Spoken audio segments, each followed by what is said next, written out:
Olá, leitores da Bíblia, bem-vindos ao dia 172. Eu sou a Tati Camargo, do Mulheres com Fé, e juntos estamos lendo a Bíblia por completo com apenas 15 minutos por dia. Hoje nós vamos retomar 1 Reis, capítulos 10 e 11 e 2 Crônicas 9. Se você está vindo do livro de Eclesiastes, nós estamos lendo a Bíblia pelo método cronológico, então são alguns livros que vão entrando no meio do caminho. Então nós estamos lendo 1 Reis e depois fomos para 2 Crônicas, porque já tínhamos finalizado 1 Crônicas, e então fomos para Cantares de Salomão, ou Cântico dos Cânticos. Lemos vários capítulos de Provérbios, mas não terminamos Provérbios porque nós estamos lendo da forma como os eventos foram acontecendo na Bíblia. E então nós lemos Salmos e entramos em Eclesiastes, que terminamos ontem, e agora vamos retomar 1 Reis, capítulo 10 e 11.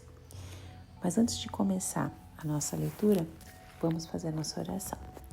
Senhor, muito obrigada por mais uma oportunidade de estar na Tua presença. Muito obrigada por estar fazendo a leitura da Tua palavra para aprendermos mais sobre Ti, para Te amarmos mais, para compreendermos mais os Teus propósitos. Que o Teu Espírito Santo se revele a nós, nos mostre a Tua vontade para as nossas vidas. Fale conosco, perdoa as nossas falhas, endireita os nossos caminhos para a Tua honra e Tua glória. Em nome de Jesus. Amém. 1 Reis, capítulo 10. A rainha de Sabá visita Salomão. A rainha de Sabá soube da fama que Salomão tinha alcançado, graças ao nome do Senhor, e foi a Jerusalém para pô-lo à prova com perguntas difíceis. Quando chegou acompanhada de uma enorme caravana com camelos carregados de especiarias, grande quantidade de ouro e pedras preciosas, fez a Salomão todas as perguntas que tinha em mente. Salomão respondeu a todas, nenhuma lhe foi tão difícil que não pudesse responder. Vendo toda a sabedoria de Salomão, bem como o palácio que ele havia construído, o que era servido em sua mesa, o alojamento de seus oficiais, os criados e os copeiros, todos uniformizados, e os holocaustos que ele fazia no templo do Senhor, a visitante ficou impressionada. Então ela disse ao rei: tudo que ouvi em meu país acerca das tuas realizações e de tua sabedoria é verdade. Mas eu não acreditava no que diziam, até ver com os meus próprios olhos. Na realidade, não me contaram nem a metade. Tu ultrapassas em muito o que eu ouvi, tanto em sabedoria como em riqueza. Como devem ser felizes os homens da tua corte, que continuamente estão diante de ti e ouvem a tua sabedoria. Bendito seja o Senhor, o teu Deus, que se agradou de ti e te colocou no trono de Israel, por causa do amor eterno do Senhor para com Israel. Ele te fez rei para manter a justiça e a retidão. E ela deu ao rei 4.200 quilos de ouro e grande quantidade de especiarias e pedras preciosas. Nunca mais foram trazidas tantas especiarias quanto as que a rainha de Sabá deu ao rei Salomão. Os navios de Irão, que carregavam ouro de Ofir, também trouxeram de lá grande quantidade de madeira de junípero e pedras preciosas. O rei utilizou a madeira para fazer a escadaria do templo do Senhor e do palácio real, além das harpas e liras para os músicos. Nunca mais foi importada nem se viu tanta madeira de junípero. O rei Salomão deu à rainha de Sabá tudo o que ela desejou e pediu, além do que já lhe tinha dado por sua generosidade real. Então ela e os seus servos voltaram para o seu país. O esplendor do reino de Salomão. O peso de ouro que Salomão recebia anualmente era de 23.300 quilos. Foram os impostos pagos por mercadores e comerciantes, por todos os reis da Arábia e pelos governadores do país. O rei Salomão fez 200 escudos grandes de ouro batido, utilizando 3 quilos e 600 gramas de ouro em cada um. Também fez 300 escudos pequenos de ouro batido, com 1,8 kg de ouro em cada um. O rei os colocou no palácio da floresta do Líbano. O rei mandou fazer ainda um grande trono de marfim revestido de ouro puro. O trono tinha 6 graus e o seu encosto tinha a parte alta arredondada. Nos 2 lados do assento haviam braços com um leão junto a cada braço. Havia 12 leões nos 6 degraus e em cada ponta de cada degrau. Nada igual havia sido feito em nenhum outro reino. Todas as taças do rei Salomão eram de ouro, bem como os dos utensílios do palácio da floresta do Líbano. Não havia nada de prata, pois a prata quase não tinha valor nos dias de Salomão. O rei tinha no mar uma frota de navios mercantes junto com os navios de Irão. Cada 3 anos a frota voltava trazendo ouro, prata, marfim, macacos e pavões. O rei Salomão era o mais rico e o mais sábio de todos os reis da terra. Gente de todo o mundo pedia a audiência a Salomão para ouvir a sabedoria que Deus lhe tinha dado.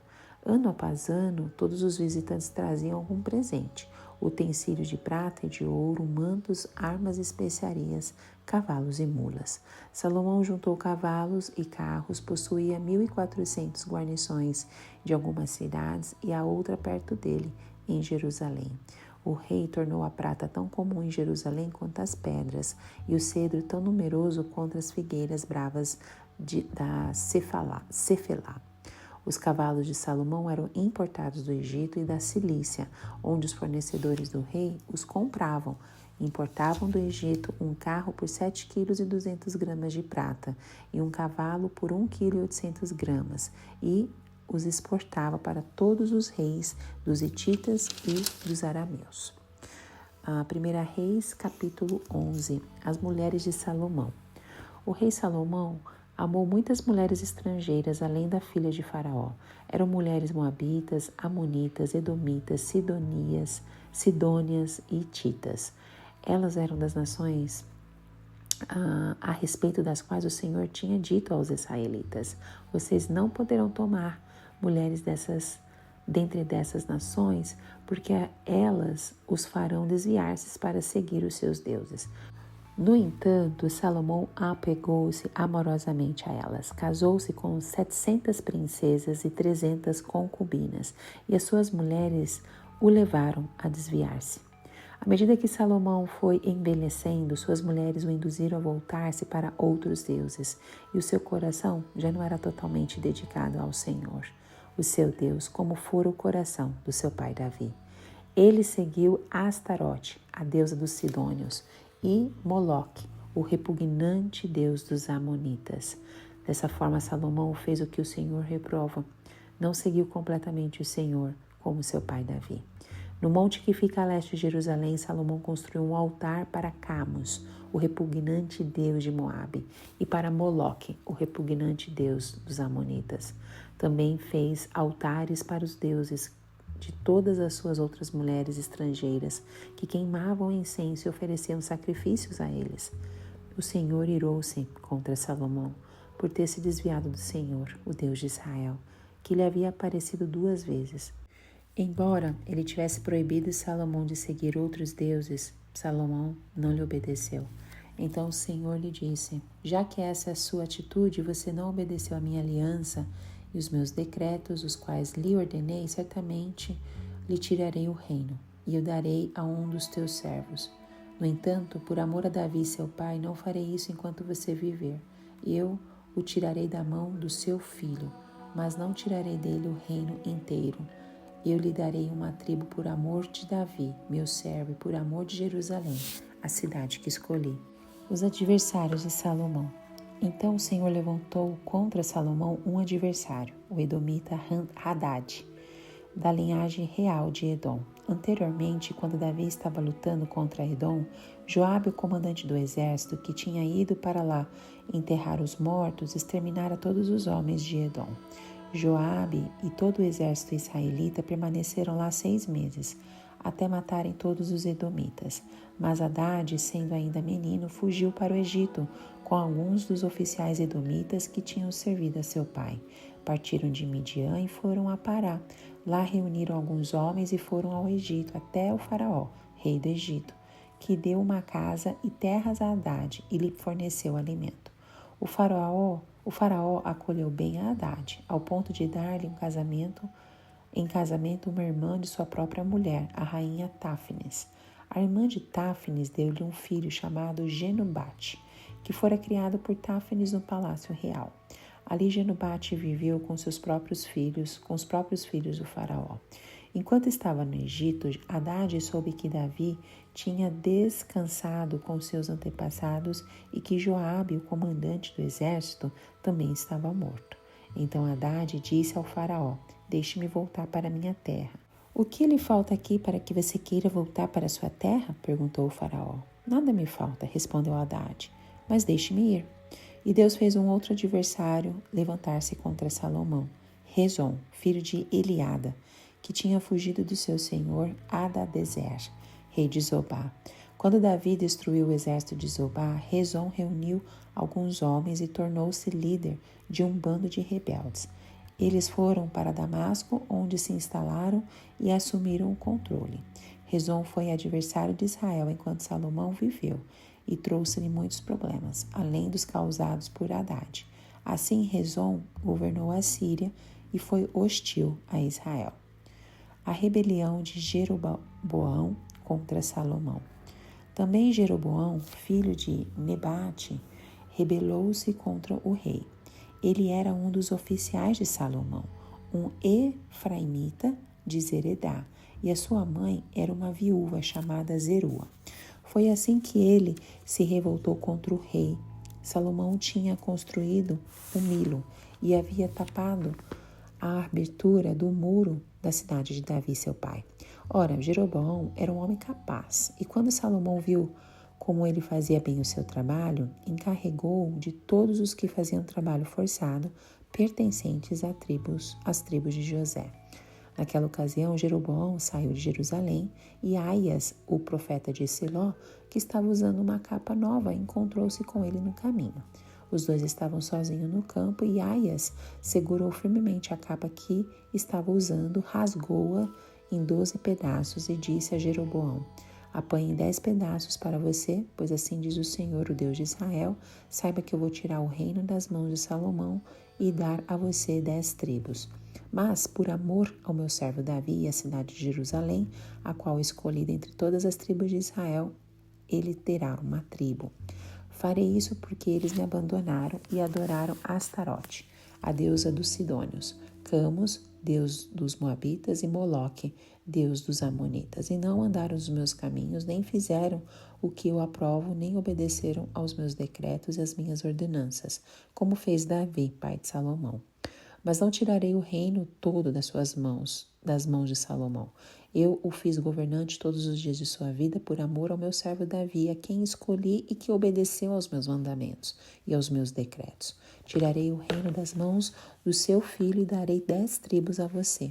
Darei uma tribo ao seu filho, a fim de que o meu servo Davi sempre tenha diante de mim um descendente no trono em Jerusalém, a cidade onde eu quis pôr o meu nome. Quanto a você, eu o farei reinar sobre tudo o que o seu coração desejar. Você será rei de Israel se você fizer tudo o que eu lhe ordenar e andar nos meus caminhos e fizer o que eu aprovo, obedecendo aos meus decretos e aos meus mandamentos, como fez o meu servo Davi, estarei com você. Edificarei para você uma dinastia tão permanente quanto a que edifiquei para Davi e darei Israel a você. Humilharei os descendentes de Davi por causa disso, mas não para sempre."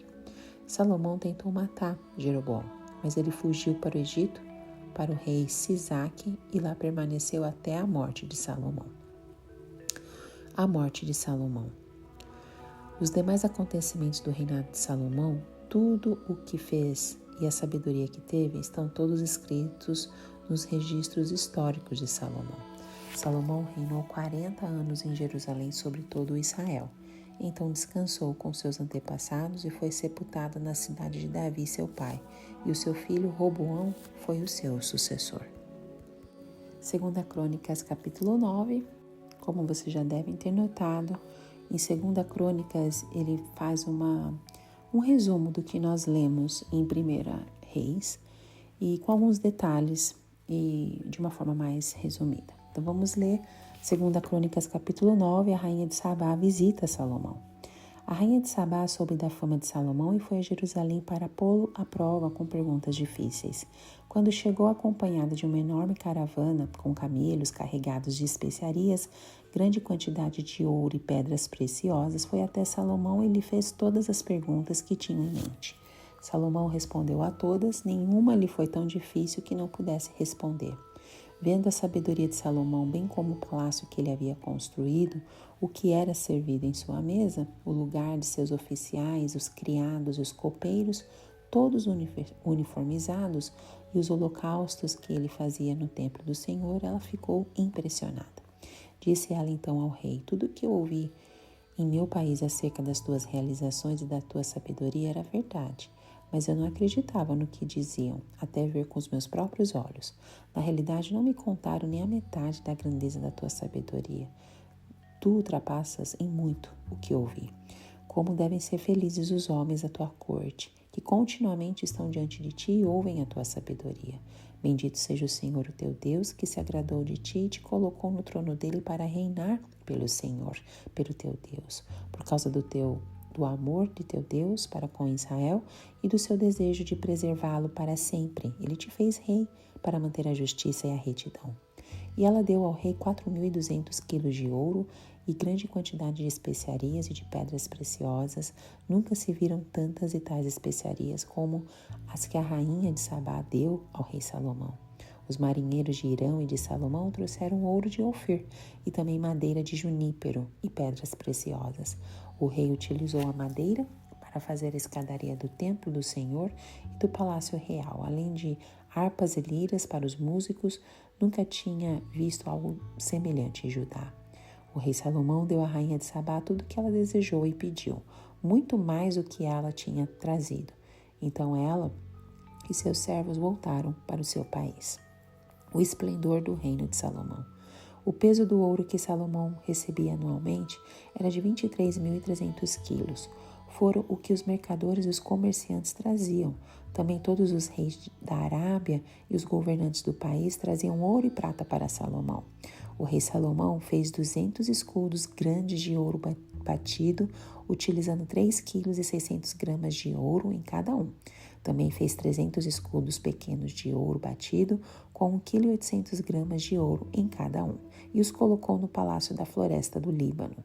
O rei mandou fazer ainda um grande trono de marfim, revestido de ouro puro. O trono tinha 6 graus e um estrado de ouro fixo nele. Nos 2 lados do assento haviam braços, com um leão junto a cada braço. 12 leões ficavam nos 6 degraus, um de cada lado. Nada igual havia sido feito em nenhum outro reino. Todas as taças do rei Salomão eram de ouro, bem como todos os utensílios do palácio da floresta do Líbano. Não havia nada de prata, pois a prata quase não tinha valor nos dias de Salomão. O rei tinha uma frota de navios mercantes tripulados por marinheiros do rei Irão. Cada 3 anos a frota voltava, trazendo ouro, prata, marfim, macacos e pavões. O rei Salomão era o mais rico e mais sábio de todos os reis da terra. Estes pediam audiência a Salomão para ouvi-lo, para ouvirem a sabedoria que Deus lhe tinha dado. Ano após ano, todos os que vinham traziam algum presente: utensílios de prata e de ouro, mantos, armas e especiarias, cavalos e mulas. Salomão possuía 4.000 estábulos para cavalos e carros e 12.000 cavalos, dos quais mantinham uma parte das guarnições de algumas cidades e a outra perto dele, em Jerusalém. Ele dominava sobre todos os reis, desde o Eufrates até a terra dos filisteus, junto à fronteira do Egito. O rei tornou a prata tão comum em Jerusalém quanto as pedras, e o cedro tão numeroso quanto as figueiras bravas de Cefelá. Os cavalos de Salomão eram importados do Egito e de todos os outros países. A morte de Salomão. Os demais acontecimentos do reinado de Salomão, desde o início até o fim, estão escritos nos relatos do profeta Natã, nas profecias do silonita Aias e nas visões do vidente Ido, acerca de Jeroboão, filho de Nebate. Salomão reinou 40 anos em Jerusalém, sobre todo Israel. Então descansou com seus antepassados e foi sepultado na cidade de Davi, seu pai, e o seu filho Roboão foi o seu sucessor. O capítulo 10 de 1 Reis concentra principalmente na visita da rainha de Sabá a Salomão, um episódio notável que ilustra a fama e a riqueza do rei israelita. A rainha de Sabá, cujo nome não é mencionado na Bíblia, viajou de longe de uma região situada ao sul da Península Arábica para ver Salomão e testar sua fama como sábio e próspero governante. Ela trouxe consigo uma caravana impressionante de presentes, incluindo ouro, pedras preciosas e especiarias. Esse gesto simboliza o reconhecimento da grandeza de Salomão por uma figura estrangeira proeminente. Esse capítulo também detalha a riqueza e a sabedoria de Salomão, incluindo a descrição de sua frota de navios que traziam tesouros de longínquas terras, bem como a organização da sua corte e o fornecimento regular de alimentos para a sua casa real. Salomão é apresentado como um governante poderoso e respeitado, cujo reinado floresceu em todos os aspectos. O capítulo 11 descreve uma reviravolta significativa em sua vida e governo. Nos capítulos anteriores, vimos que Salomão, ascendendo ao trono de Israel após a morte de seu pai, o rei Davi, era conhecido por sua sabedoria, prosperidade e construiu o magnífico templo de Jerusalém, que simbolizava a presença de Deus entre o povo de Israel. No entanto, nesse capítulo revela um triste declínio na vida de Salomão. Ele começa a se afastar dos princípios e mandamentos de Deus, tomando muitas esposas estrangeiras e permitindo que a idolatria se espalhe em seu reino. Isso desagrada profundamente o Senhor, que adverte Salomão por meio de profetas. O capítulo também introduz Jeroboão, um servo de Salomão a quem Deus prometeu uma parte significativa do reino. Isso estabelece as bases para os futuros conflitos e divisões em Israel.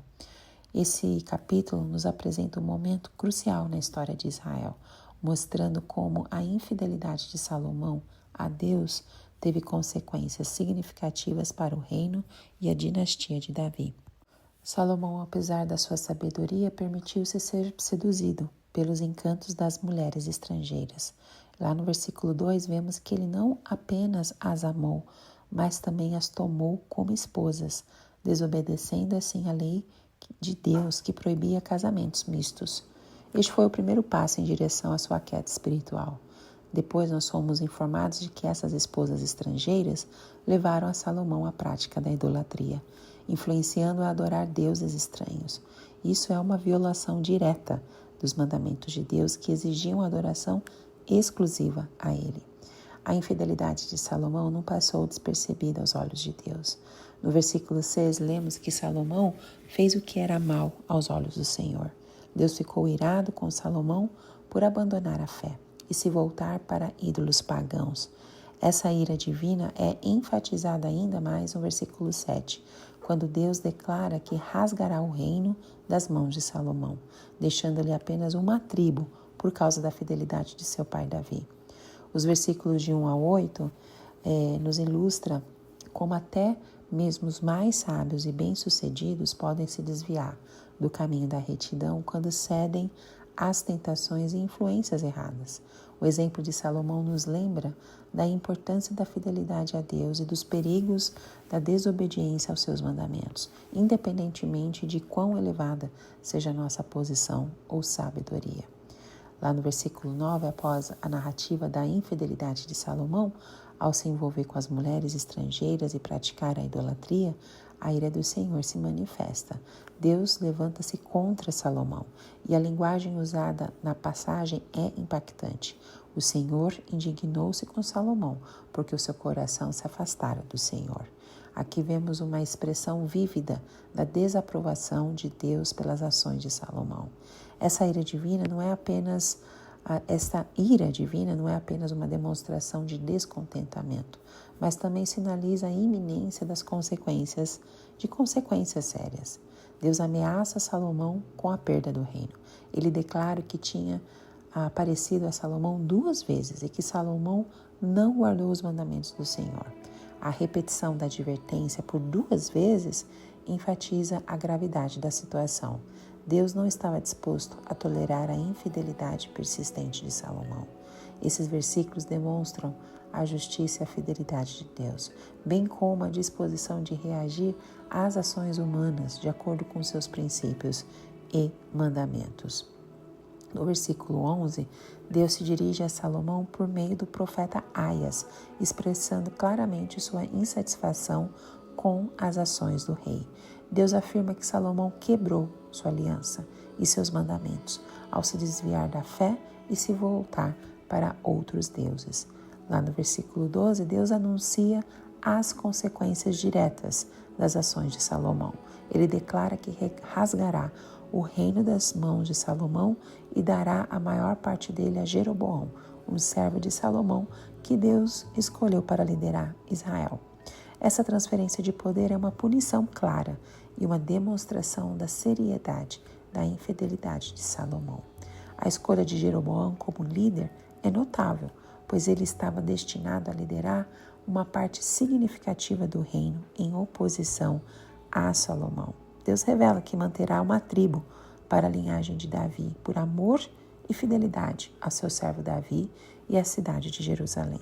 Isso sugere que a promessa messiânica e a linhagem de Davi continuariam, apesar do julgamento sobre Salomão. Deus então levanta adversários contra Salomão, como nós vimos, né? Ele levanta o primeiro adversário mencionado, é Haddad, e essa adversidade é uma consequência direta das ações de Salomão e é uma demonstração das implicações de sua infidelidade. O outro adversário mencionado nos versículos é Rezon, filho de Eliada, que fugiu do seu senhor, Hadadezer, o rei de Zobá, e se tornou líder de um grupo de bandidos. Rezon também se tornou uma ameaça significativa a Salomão e à estabilidade do seu reino. Depois terminamos esse capítulo com a morte de Salomão, um sumário, né? E também está registrado lá em 2 Crônicas, capítulo 9, né? Esses versículos fornecem um resumo longo do reinado de Salomão, que durou 40 anos em Jerusalém, e durante esse período Salomão governou sobre Israel, consolidou o seu poder e realizou projetos notáveis, como a construção do Templo de Jerusalém e a expansão da sua influência. No entanto, esses anos também foram marcados por sua infidelidade a Deus, o que resultou em consequências significativas. O que nós podemos concluir com a morte e com tudo que aconteceu com Salomão? A promessa de Deus a Davi de que haveria sempre um descendente em seu trono é uma prefiguração de Jesus Cristo, o Messias prometido. Em meio às consequências da infidelidade de Salomão, vemos a fidelidade inabalável de Deus em preservar a linhagem messiânica.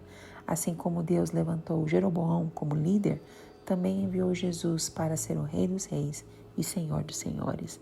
Ele é o único que permaneceu completamente fiel a Deus e que nos oferece perdão e restauração, independentemente das nossas falhas passadas.